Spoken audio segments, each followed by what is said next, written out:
დღესდღეობით პრობლემა ყველაზე დიდი ეს გვაწუხებს, რომ აგერ წყალი გვაქვს უკვე პირველ სართულზე დაეტბორათ მეზობლებს, თვეზე მეტია ესე ვართ, კაციშვილი ყურადღებას არ გვაქცევს. ბევრი მოდის და ბევრი, ესენი ყველაზე პირველი არიან ამ წუთში ვინც მოვიდნენ და ვინც მოვიდა ეხლა და თუ გაკეთდება, ყველა ალბათ დაუფასებს ნაშრომს ადამიანს. კაციშვილს არავის არ ვახსენდებით, ჩვენი პატრონი არავინ არ არის, გვაწვიმს ფიზიკურად ადამიანი ვერ ცხოვრობს, საცხოვრებელი ადგილი, პირობები არ აქვს. თუ ყველაფერს გვირდება, მაგრამ გამკეთებელი ვერავინ ვერ ნახეთ, ვერც ერთი პარტია.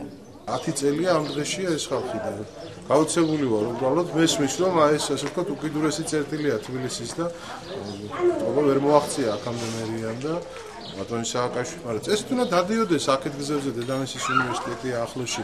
მახსოვს 118,000 ლარი გადაურიცხა უგულავამ დედამისს და აქ ჩაერიცხა ერთი 18,000 ლარი, მეგონი მეტი არ დაჭირდებოდა.